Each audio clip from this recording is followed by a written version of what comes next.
नमस्कार, मी परमदा जाधव. तर शेतीत यायचा वापर शेतकऱ्यांसाठी गेम म्हणजे बदल कसा होऊ शकतोय आणि ती टेक्नॉलॉजी जी AI आहे. तर शेतीत AI वापरून आपण उत्पादन हे दुप्पट करू शकतोय. पाणी, खत, औषध सगळं वाचवू शकतोय. तर आज आपण जाणून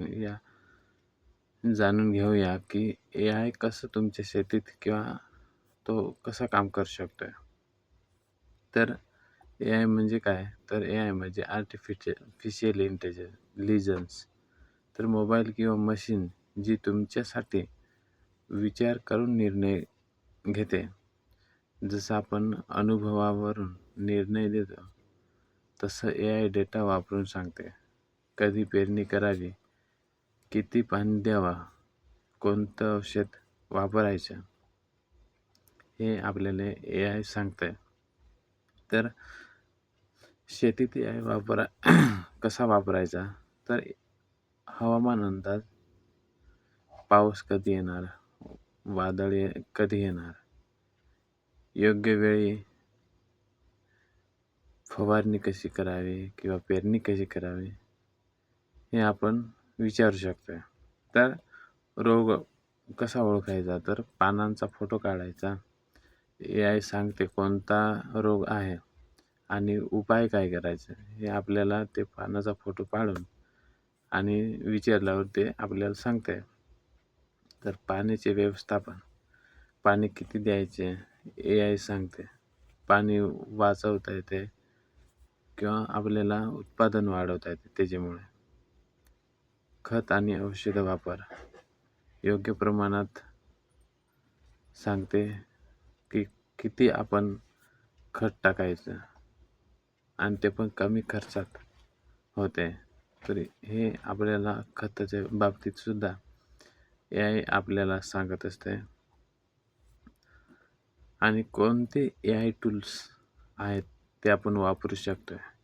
तर किसान सुविधा हे हवामान बाजारभाव सल्ला हे आपल्याला याच्यावर किसान सुविधावर देते.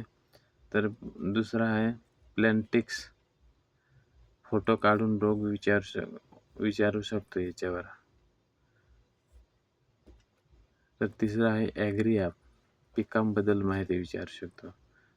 दुसरा आहे आय केअर, हे नवीन तंत्रज्ञान मार्गदर्शन ॲप आहे.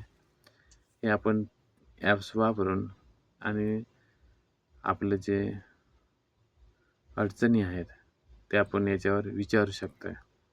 तर याचे फायदे काय?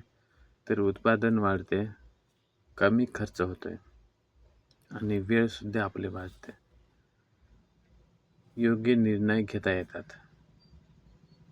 तर हे आपले AI मुळे फायदे होतात. तर AI पूर्ण अवलंबून राहू नका.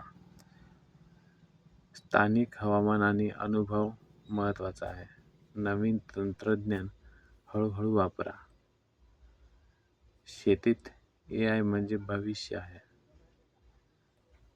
जो शेतकरी आज शिकेल तो उद्या जास्त कमवेल.